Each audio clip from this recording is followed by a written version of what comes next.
प्रतियोगिता दर्पण नवंबर 2025 को लेकर के हम आए हैं। और इससे पहले हम आपको दिसंबर 2025, जनवरी 2026, फरवरी 2026 ये 3 प्रतियोगिता दर्पण हम डाल चुके हैं। अभी हम नवंबर 2025 लेकर के आए हैं। इसके बाद हम मार्च 2026, अप्रैल 2026 भी लेकर के आएंगे और कुल 6 महीने के प्रतियोगिता दर्पण को डालेंगे। तो आइए हम नवंबर 2025 के प्रतियोगिता दर्पण को देखते हैं। एक एक करके हम पहले राष्ट्रीय घटना को देखेंगे, फिर अंतर्राष्ट्रीय घटना को देखेंगे, फिर आर्थिक घटना को देखेंगे, उसके बाद खेल, पुरस्कार और जो भी दर्पण में दिया गया है उन सभी घटनाओं को हम देखेंगे। तो आइए हम शुरू करते हैं राष्ट्रीय घटना से।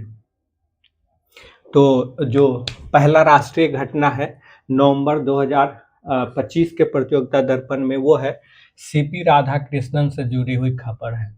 सीपी राधाकृष्णन से जुड़ी हुई खबर क्या है? सीपी राधाकृष्णन भारत के 15वें उपराष्ट्रपति निर्वाचित हुए हैं और ये जो उपराष्ट्रपति के लिए चुनाव हुआ था, ये 17वां चुनाव था अब भारत के भीतर, और ये 15वें व्यक्ति के रूप में 15वें उपराष्ट्रपति है। क्यों?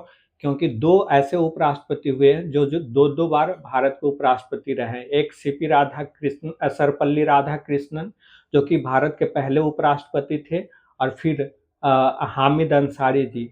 वो ये 2 ऐसे उपराष्ट्रपति हुए जिन्होंने 2 कार्यकाल पूरा किया था। इसीलिए व्यक्ति के रूप में ये 15वें हैं, लेकिन चुनाव ये 17वां हुआ है। अब इस चुनाव में सीपी राधाकृष्णन ने वी सुदर्शन रेड्डी को हराया है। वी सुदर्शन रेड्डी इनके विपक्ष में खड़े उम्मीदवार थे इंडिया गठबंधन के।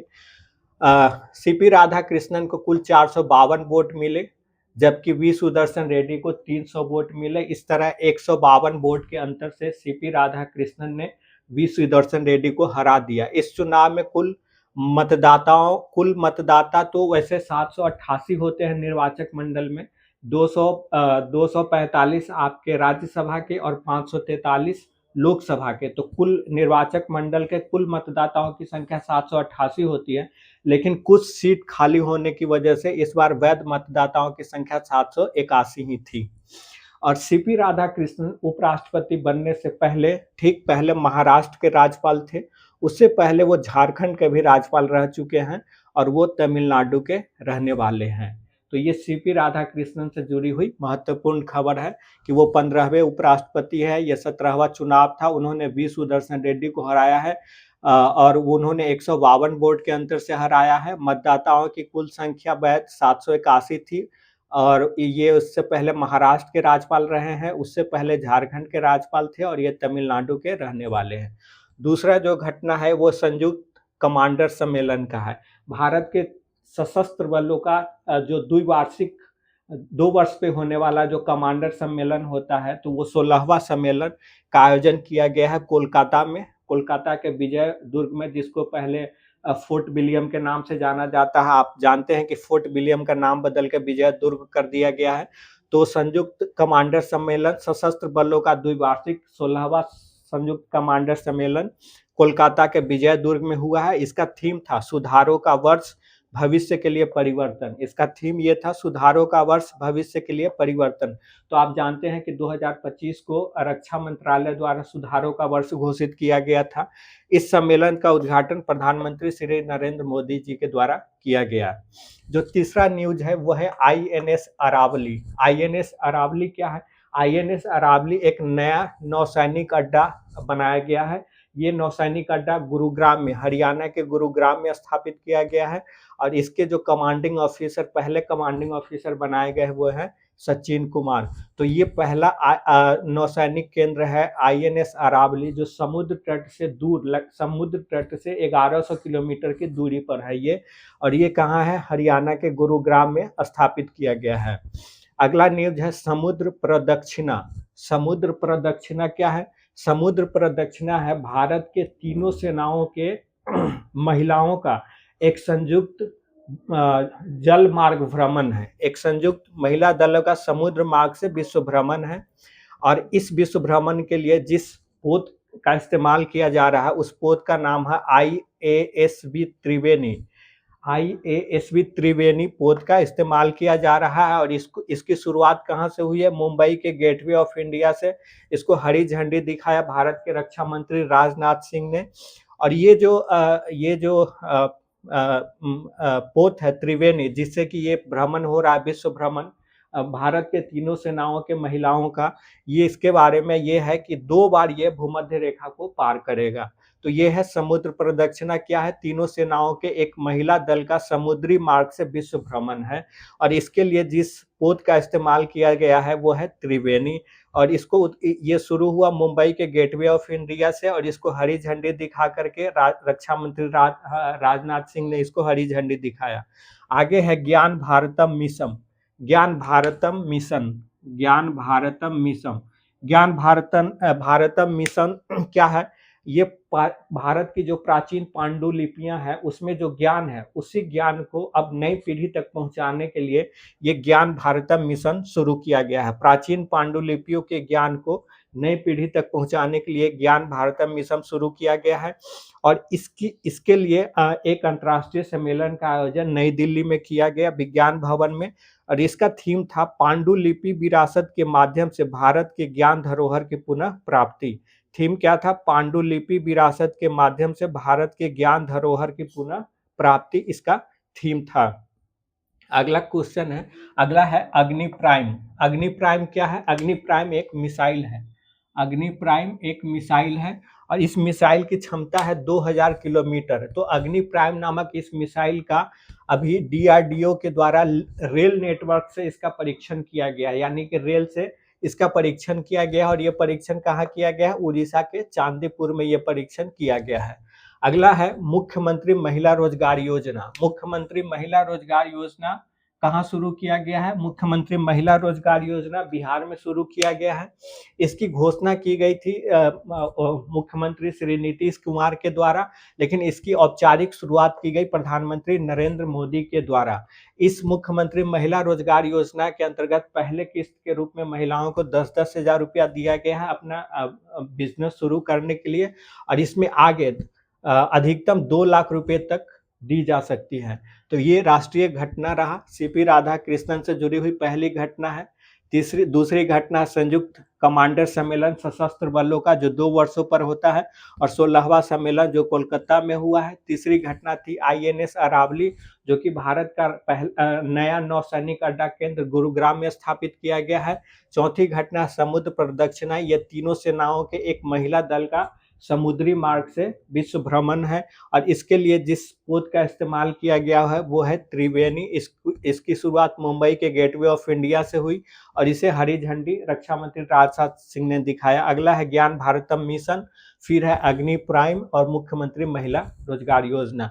तो ये राष्ट्रीय घटना था। अब इसके बाद आइए हम अंतर्राष्ट्रीय घटना को देखते हैं।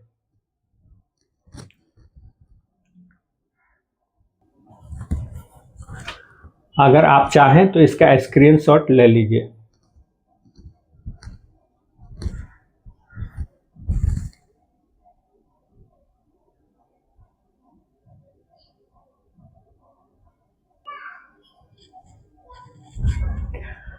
अब हम अंतर्राष्ट्रीय घटना को देखते हैं। तो अंतर्राष्ट्रीय घटना में पहला घटना है नेपाल में JNZ आंदोलन। नेपाल में JNZ आंदोलन। तो ये आंदोलन नेपाल में, सबसे पहले हम समझते हैं JNZ क्या होता है। JNZ दरअसल 1997 से 2012 के बीच पैदा हुए 13 वर्ष से लेकर के 28 वर्ष के युवाओं के लिए ये JNZ शब्द का इस्तेमाल किया जाता है। यानी कि वो लोग जिनका जन्म 1998 से 2012 के बीच हुआ है और जिनकी आयु 13 वर्ष से 28 वर्ष के बीच है, और जो आधुनिक टेक्नोलॉजी जो है नेट, फेसबुक, इंस्टाग्राम, इस तरह के जो आधुनिक सोशल मीडिया प्लेटफॉर्म है या इंटरनेट है, इसके साथ जो बड़े हुए हैं, उसी पीढ़ी को JNZ पीढ़ी कहा जाता है। तो ये JNZ पीढ़ी के द्वारा ही नेपाल में एक आंदोलन चलाया गया। वो आंदोलन वहाँ के प्रधानमंत्री KP शर्मा ओली की सरकार के खिलाफ था। उसका कारण ये था कि KP शर्मा ओली ने सोशल मीडिया पे प्रतिबंध लगा दिया था। वही सोशल मीडिया पे प्रतिबंध उस आंदोलन का तत्कालिक कारण था और फिर ये आंदोलन उग्र रूप हुआ। केपी शर्मा ओली को अपने पद से इस्तीफा देना पड़ा और उनकी जगह सुशीला कार्की, जो कि वहां के मुख्य न्यायाधीश रह चुकी थी, उनको प्रधानमंत्री नियुक्त किया गया, सुशीला कार्की को। और वहां के राष्ट्रपति रामचंद्र पौडेल है। इम्पोर्टेंट घटना यह है कि अभी कुछ दिन पहले ही नेपाल में चुनाव हुआ है और वहां चुनाव के बाद राष्ट्रीय स्वतंत्र पार्टी आरएसपी के बालेंद्र शाह जो उस पार्टी के अध्यक्ष हैं, उन्होंने ही उनको सबसे अधिक प्रचंड बहुमत मिला और बालेंद्र शाह वहां के नए प्रधानमंत्री अब नियुक्त हो गए हैं।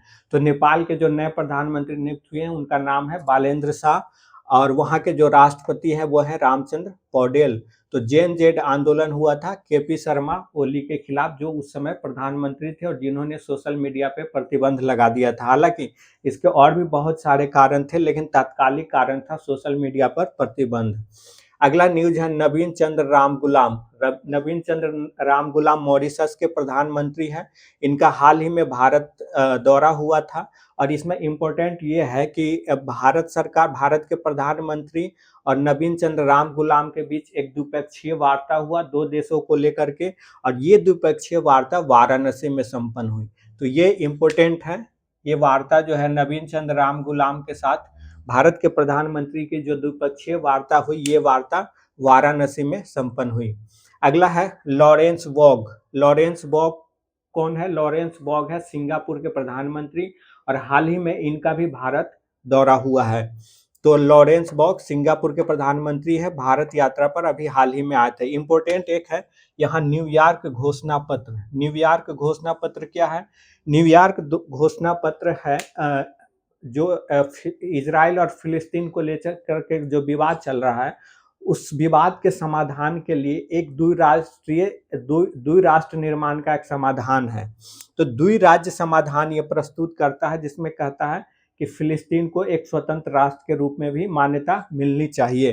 तो ये द्विराष्ट्र समाधान का प्रस्ताव संयुक्त राष्ट्र के महासभा में फ्रांस के द्वारा रखा गया। महासभा में किसके द्वारा भी लाया गया था? फ्रांस के द्वारा लाया गया था। भारत ने इस प्रस्ताव के पक्ष में मतदान किया।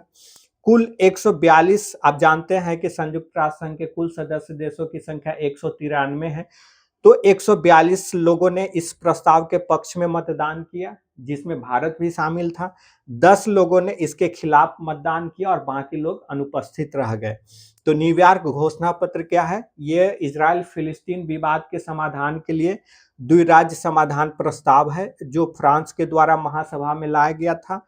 भारत ने इसके पक्ष में मतदान किया। कुल 142 देशों ने इसके पक्ष में मतदान किया, 10 देशों ने इसके विरोध में मतदान किया, बाकी देश अनुपस्थित रह गए। अगला है फिलिस्तीन को मान्यता। तो अभी हाल ही में 11 देशों ने फिलिस्तीन को एक राष्ट्र के रूप में मान्यता दी है। दरअसल 1988 ईस्वी में फिलिस्तीन राष्ट्रीय परिषद का गठन हुआ था और फिलिस्तीन राष्ट्रीय परिषद ने 1988 ईस्वी में खुद को एक स्वतंत्र राष्ट्र के रूप में अपने आप को एक स्वतंत्र राष्ट्र घोषित कर लिया था 1988 में। तो बहुत सारे देशों ने उसी समय उसको स्वतंत्र राष्ट्र की मान्यता दे दी थी, उसमें से एक देश भारत भी है।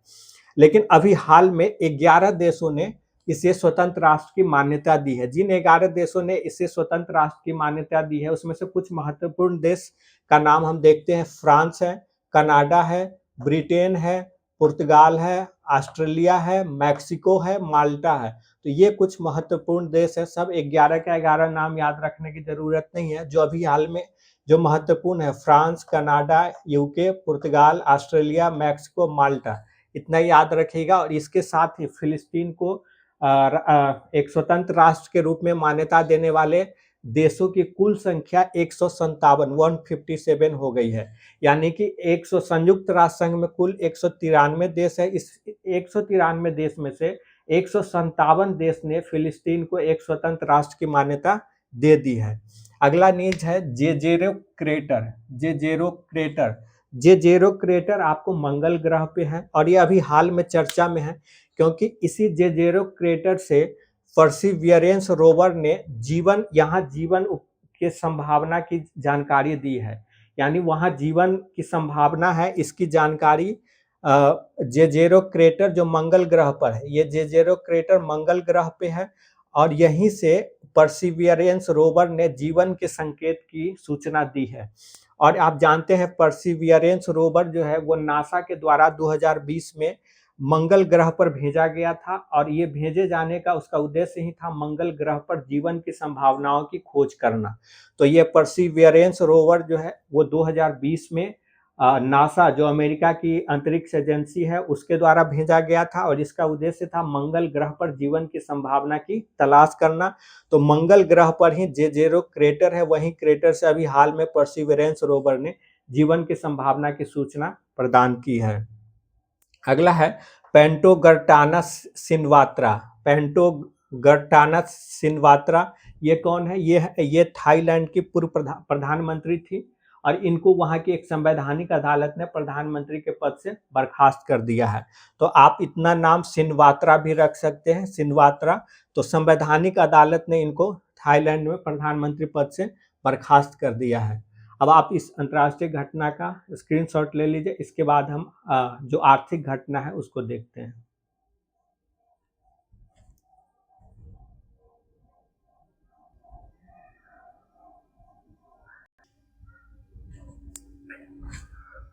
आर्थिक घटना में पहला घटना है कि भारत और यूरोपीय मुक्त व्यापार संघ के बीच एक मुक्त व्यापार समझौता हुआ है। भारत और यूरोपीय मुक्त व्यापार संघ। यूरोपीय मुक्त व्यापार संघ में कुल 4 देश हैं: आइसलैंड, लिंचेस्टीन, नॉर्वे और स्विट्जरलैंड। तो लिस्टेस्टीन, नॉर्वे और स्विट्जरलैंड, इन 4 देशों का एक समूह है जिसको हम यूरोपीय मुक्त व्यापार संघ कहते हैं। तो इसी यूरोपीय मुक्त व्यापार संघ के साथ भारत ने एक मुक्त व्यापार समझौता किया है। तो ये देश आप याद रखिएगा, ये 4 देश इसमें हैं: आइसलैंड, लिस्टेस्टीन, नॉर्वे और स्विट्जरलैंड। ये 4 देश है इसमें। अगला न्यूज है जीएसटी। जीएसटी को लेकर के न्यूज ये है कि जीएसटी में कर का जो 4 स्लैब था उसको घटा करके अब सिर्फ 2 स्लैब रख दिया गया है। पहले 4 था, 5%, 12%, 18% और 28% का। अब इसको 4 को खत्म करके सिर्फ 2 रखा गया, 5% और 18%। और ये निर्णय लिया गया जीएसटी काउंसिल की 56वीं बैठक में। जीएसटी काउंसिल की 56वीं बैठक में यह निर्णय लिया गया। और ये जीएसटी काउंसिल की 56वीं बैठक कहाँ हुई? नई दिल्ली में हुई। जीएसटी काउंसिल की 56वीं बैठक नई दिल्ली में हुई। तो जीएसटी में कर स्लैब को 4 से घटाकर 2 कर दिया गया, और वो 2 कौन है? 5% और 18% है। अगला है Semicon India 2025। Semicon India 2025। Semicon India क्या है? सेमीकॉन इंडिया भारत का सबसे बड़ा सेमीकंडक्टर एवं इलेक्ट्रॉनिक शो है। भारत का सबसे बड़ा सेमीकंडक्टर एवं इलेक्ट्रॉनिक शो जिसका प्रतिवर्ष आयोजन किया जाता है उसी को हम सेमीकॉन इंडिया कहते हैं। तो इसका आयोजन 2025 में नई दिल्ली में किया गया। नई दिल्ली में कहाँ? ये याद रखिएगा, यशोभूमि में। नई दिल्ली के यशोभूमि में इसका आयोजन किया गया।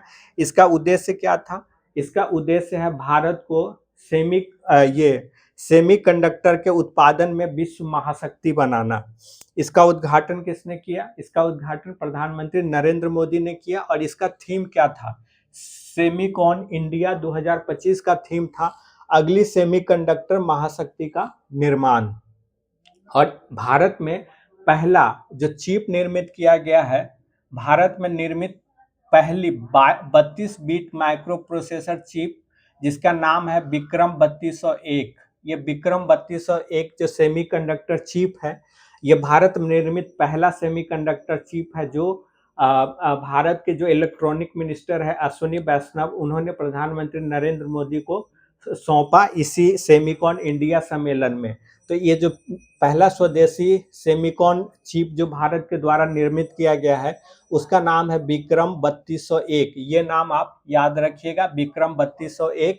और इस विक्रम 3201 का निर्माण इसको तैयार किसने किया है? इसको तैयार किया है विक्रम साराभाई अंतरिक्ष केंद्र ने। विक्रम 3201 को किसने तैयार किया है? विक्रम साराभाई अंतरिक्ष केंद्र ने तैयार किया है। और ये भारत का पहला सेमीकॉन चिप है। अगला न्यूज है Bairabi Sairang rail line. Bairabi Sairang rail line ये मिजोरम की राजधानी आइजोल के नजदीक है और इसकी कुल लंबाई है 51 किलोमीटर। इसका उद्घाटन प्रधानमंत्री मोदी ने किया है और इस रेल लाइन के उद्घाटन के साथ ही मिजोरम जो है वो भारतीय रेल नेटवर्क के साथ जुड़ गया है।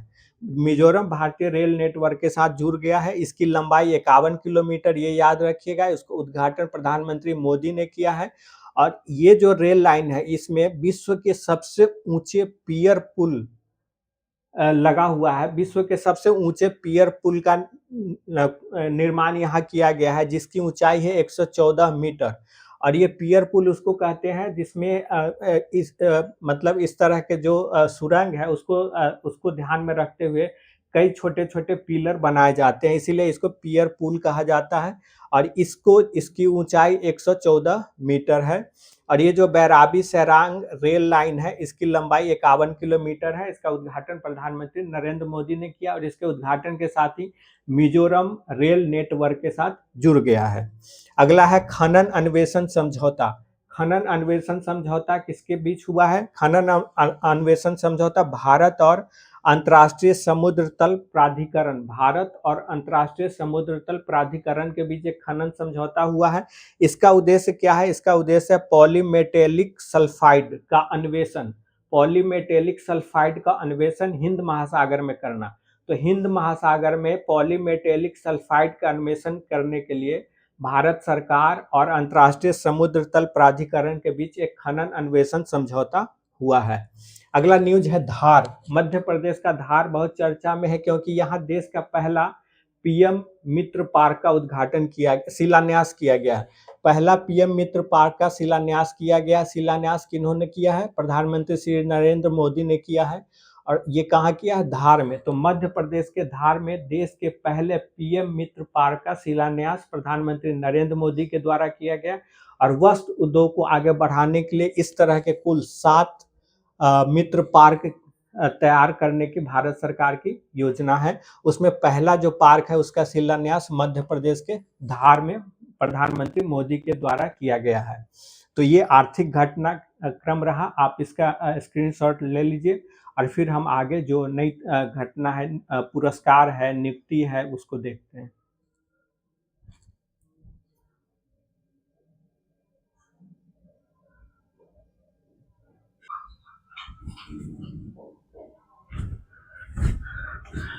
पुरस्कार सम्मान, जो महत्वपूर्ण पुरस्कार दिए गए हैं उसको देखते हैं। पहला है दादा साहब फाल्के पुरस्कार। दादा साहब फाल्के पुरस्कार, दादा साहब फाल्के पुरस्कार वर्ष 2023 के लिए दिया गया है। वर्ष 2022 के लिए पहले मिथुन चक्रवर्ती जी को दिया गया था। वर्ष 2023 के लिए दादा साहब फाल्के पुरस्कार दिया गया है मोहनलाल विश्वनाथन नायर। मोहनलाल विश्वनाथन नायर मलयालम फिल्म के सुपरस्टार है और वो हिंदी फिल्म में भी काम कर चुके हैं, तो उन्हें ही ये दादा साहब फाल्के पुरस्कार वर्ष 2023 के लिए दिया गया है। ये पुरस्कार 71वें राष्ट्रीय फिल्म पुरस्कार वितरण समारोह, 71वें राष्ट्रीय फिल्म पुरस्कार के लिए जो वितरण समारोह नई दिल्ली में आयोजित किया गया, वहीं पे राष्ट्रपति द्रौपदी मुर्मू के द्वारा ये दादा साहब फाल्के पुरस्कार मोहनलाल विश्वनाथन नायर को दिया गया है। अगला है रमन मैग्सेसे पुरस्कार 2025। रमन मैग्सेसे पुरस्कार, इस पुरस्कार को एशिया का नोबेल पुरस्कार भी कहा जाता है। तो रमन मैग्सेसे पुरस्कार 2025 में 3 पुरस्कार दिए गए हैं। 2025 के अंतर्गत एक पुरस्कार भारत के एक संगठन को दिया गया है, एनजीओ को, और एक पुरस्कार फिलीपींस के एक व्यक्ति को दिया गया है गरीबों के लिए काम करने के लिए, और एक मालदीव के एक पर्यावरण कार्यकर्ता को दिया गया है। तो जो रमन पुरस्कार 2025 भारत के जिस संगठन एनजीओ को दिया गया है उसका नाम है आपको एजुकेट गर्ल्स। एजुकेट गर्ल्स नामक एनजीओ है ये भारत का, इसी को दिया गया है एजुकेट गर्ल्स। और एजुकेट गर्ल्स नामक जो भारत का एनजीओ है ये क्या करता है? ये जो लड़कियां पढ़ाई के बीच में पढ़ाई छोड़ देती है उसको फिर से पढ़ाई में वापस जोड़ना, इसी के ऊपर काम करती है। इसीलिए एजुकेट गर्ल्स को ये आपका नोबेल रमन मैग्सेसे पुरस्कार 2025 दिया गया है। और एक जो 3 पुरस्कार दिए गए हैं उसमें से एक तो हो गया एजुकेट गर्ल्स को दिया गया जो भारत का एक एनजीओ है। एक दूसरा पुरस्कार दिया गया है फिलीपींस के विलानुएवा फ्लेवियानो को, विलानुएवा फ्लेवियानो, ये फिलीपींस के है, ये और गरीबों के उत्थान के लिए काम करते हैं। और एक तीसरा पुरस्कार दिया गया है शाहीना अली, जो मालदीव के हैं और ये पर्यावरण क्षेत्र में कार्य करते हैं। तो ये 3 पुरस्कार दिया गया है। अगला है kid of the year. Kid of the year, kid of the year पुरस्कार टाइम पत्रिका के द्वारा दिया गया है, अमेरिका के टाइम पत्रिका के द्वारा। और ये दिया गया है तेजस्वी मनोज को। तेजस्वी मनोज जो है वो भारतीय मूल के हैं लेकिन अमेरिका में रहते हैं, ये अमेरिका में ही इनका पालन पोषण हुआ है। तो तेजस्वी मनोज को दिया गया है टाइम पत्रिका का kid of the year award. अगला है होम बाउंड। होम बाउंड क्या है? होम बाउंड एक फिल्म है, भारत में हिंदी की एक फिल्म है जिसको ऑस्कर पुरस्कार के लिए भारत की आधिकारिक प्रविष्टि घोषित किया गया है। तो 98 ऑस्कर पुरस्कार जो 2026 में के लिए जो भारत की तरफ से आधिकारिक फिल्म भेजी गई थी वो था होम बाउंड, ये हिंदी की फिल्म है। अब हम देखते हैं नियुक्ति, कुछ महत्वपूर्ण नियुक्ति जो हुई है उसको देखते हैं। उर्जित पटेल, उर्जित पटेल जो कि भारत के पहले रिजर्व बैंक के गवर्नर रहे हैं, उनको नियुक्त किया गया है। कहाँ उनको IMF जो अंतर्राष्ट्रीय मुद्रा कोष है उसके निदेशक मंडल में भारत की तरफ से कार्यकारी निदेशक नामित किया गया है। यानी अंतर्राष्ट्रीय मुद्रा कोष के निदेशक मंडल में भारत की तरफ से जो कार्यकारी निदेशक नामित किया गया है वो है उर्जित पटेल, जो कि पहले भारत के रिजर्व बैंक के गवर्नर रह चुके हैं। अगला नियुक्ति है सेबेस्टियन लेकोर्नु। सेबेस्टियन लेकोर्नु को फ्रांस का प्रधानमंत्री नियुक्त किया गया है। वहां के राष्ट्रपति इमैनुअल मैक्रोन के द्वारा सेबेस्टियन को फ्रांस का प्रधानमंत्री नियुक्त किया गया है। उसके बाद हम देखते हैं कुछ सम्मेलन। तो ये है COP30। COP30 जलवायु परिवर्तन पर संयुक्त राष्ट्र का जो सम्मेलन हर वर्ष आयोजित किया जाता है उसी को हम COP के नाम से जानते हैं, कॉन्फ्रेंस ऑफ पार्टीज, पक्षकारों का सम्मेलन। इसका पूरा नाम होता है कॉन्फ्रेंस ऑफ पार्टीज यानी पक्षकारों का सम्मेलन। तो ये 30वां सम्मेलन ब्राजील के शहर बेलेम में आयोजित किया गया है। अगला है चौथा तटरक्षक वैश्विक शिखर सम्मेलन।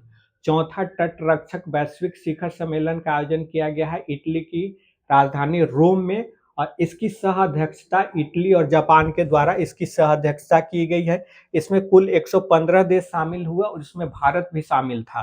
महत्वपूर्ण ये है कि ये चौथा तटरक्षक वैश्विक शिखर सम्मेलन था और जो 5वां शिखर सम्मेलन होगा वो भारत के चेन्नई में होगा। यानी 5वां तटरक्षक शिखर सम्मेलन जो होगा वो भारत के चेन्नई में होगा। अब हम कुछ महत्वपूर्ण पुस्तकों को देखते हैं क्योंकि पुस्तक भी पूछा जाता है। तो ये पहला पुस्तक है 12 Years My Messed Up Love Story। 12 Years My Messed Up Love Story, ये चेतन भगत की पुस्तक है। दूसरी पुस्तक है विकसित भारत इंडिया @ 2047। विकसित भारत इंडिया @ 2047, ये आदित्य पिट्टी की पुस्तक है। तीसरी पुस्तक है the loneliness of Sonia and Sunny, ये किरण देसाई की पुस्तक है। The loneliness of Sonia and Sunny, ये किरण देसाई की पुस्तक है। इसके बाद हम आपको कुछ जो सैन्य अभ्यास हुए हैं उसको देखते हैं और फिर हम खेल को देखेंगे और खेल के साथ ही ये हमारा आज का नवंबर का दर्पण पूरा हो जाएगा।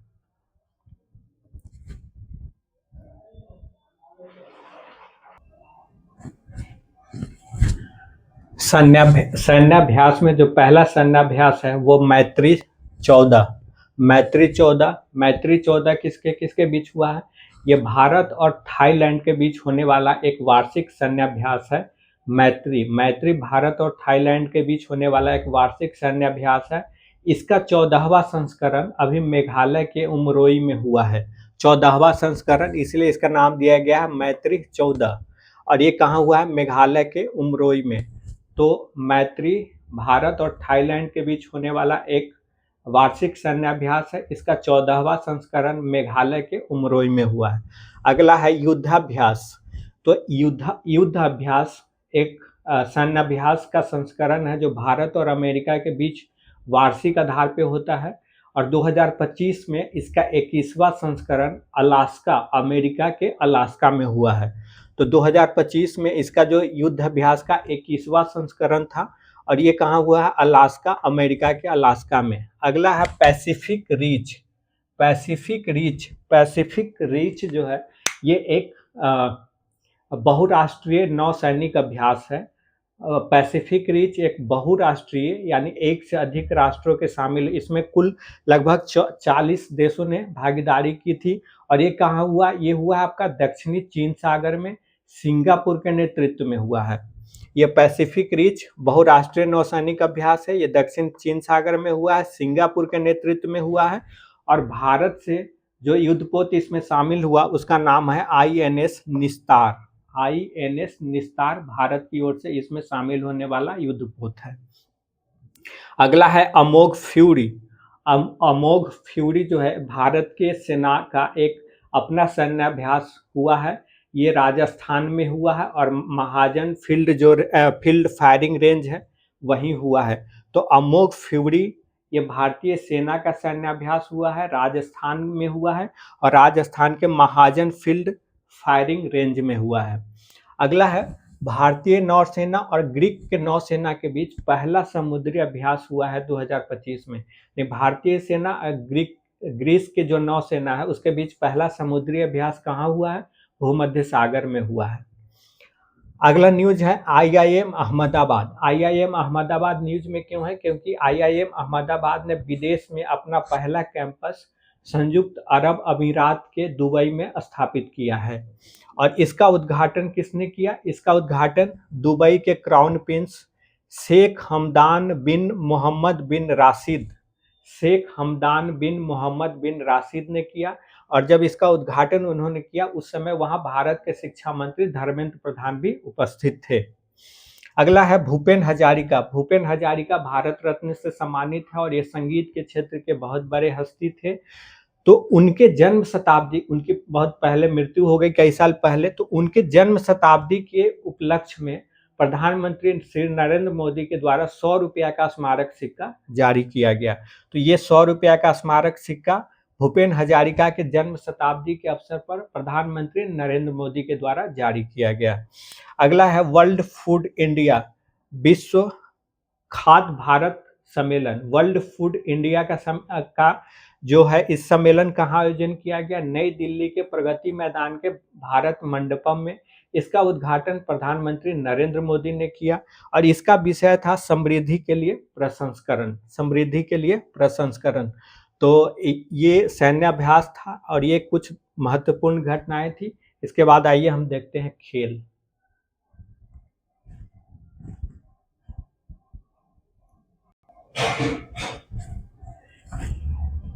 खेल में पहला है 17वां एशिया कप क्रिकेट। तो 17वें एशिया कप क्रिकेट का आयोजन कहाँ किया गया? इसका आयोजन संयुक्त अरब अमीरात में किया गया और इसमें भारत ने पाकिस्तान को 5 विकेट से हरा करके ये 17वां एशिया कप क्रिकेट जीत लिया। तो 17वां एशिया कप क्रिकेट UAE की मेजबानी हुआ, पाकिस्तान को हराकर भारत 5 विकेट से जीता। और भारत, ये इम्पोर्टेंट ये है इसमें सबसे कि भारत 9वीं बार ये एशिया कप क्रिकेट जीता है, 9वीं बार। और इसमें player of the match Bharat के तिलक वर्मा को दिया गया और player of the series Abhishek Sharma को दिया गया। इस मैच के भारत के कप्तान थे सूर्य कुमार यादव। अगला है विश्व बैडमिंटन चैंपियनशिप। विश्व बैडमिंटन चैंपियनशिप का आयोजन पेरिस में किया गया और इसमें भारत को एक कांस्य पदक मिला है और ये कांस्य पदक सात्विक साईराज और चिराग शेट्टी की जोड़ी ने जीता है। तो विश्व बैडमिंटन चैंपियनशिप का आयोजन पेरिस में किया गया, इसमें भारत को एक कांस्य पदक मिला है और ये जीता है सात्विक साईराज और चिराग शेट्टी की जोड़ी ने। इम्पोर्टेंट इससे ज़्यादा ये है कि 2026 में 30वां जो विश्व बैडमिंटन चैंपियनशिप होगा उसका आयोजन भारत में होगा और नई दिल्ली में होगा। यानी वर्ष 2026 में जो विश्व बैडमिंटन चैंपियनशिप होगा उसका आयोजन भारत के नई दिल्ली में होगा। अगला है विश्व कुश्ती चैंपियनशिप। विश्व कुश्ती चैंपियनशिप का आयोजन क्रोएशिया की राजधानी जाग्रेब में हुआ है और यहाँ भारत को सिर्फ एक कांस्य पदक मिला है और ये कांस्य पदक अंतिम पंघाल के द्वारा जीता गया है 53 किलोग्राम वर्ग में। 53 किलोग्राम वर्ग में अंतिम पंघाल ने ये कांस्य पदक जीता है। तो विश्व कुश्ती चैंपियनशिप में भारत को सिर्फ एक कांस्य पदक मिला है, वो अंतिम पंघाल ने जीता है, 53 किलोग्राम वर्ग में जीता है। उसके बाद हम देखते हैं टेनिस 2025। तो आप जानते हैं कि साल में 4 ग्रैंड स्लैम होते हैं, लेकिन 2025 अब नवंबर 2025 के दर्पण में चारों ग्रैंड स्लैम दिए गए हैं। लेकिन जो अभी से आगे जो भी परीक्षा होना है उसमें वो चारों इम्पोर्टेंट नहीं है। जो आपको विंबलडन और यूएस ओपन है ये 2 आएगा। उससे पहले के जो आते हैं, जैसे सबसे पहला जो ऑस्ट्रेलियाई ओपन आता है, फिर फ्रेंच आता है, वो नहीं आएगा क्योंकि वो काफ़ी पहले हो चुका है। तो विंबलडन में जो पुरुष एकल का खिताब यानिक सिनर ने जीता 2025 में, और महिला एकल विंबलडन का ईगा स्वियाटेक ने जीता। विंबलडन का पुरुष एकल यानिक सिनर और महिला एकल ईगा स्वियाटेक ने जीता। और यूएस ओपन का पुरुष एकल कार्लोस अल्कारेज और महिला एकल आरियाना सबालेंका ने जीता।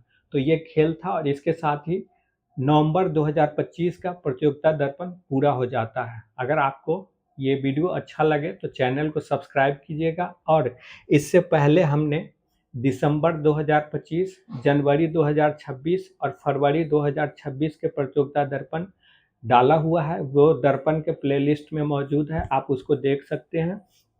और इसके आगे अभी इसके बाद हम मार्च अप्रैल 2026 के प्रतियोगिता दर्पण को डालेंगे।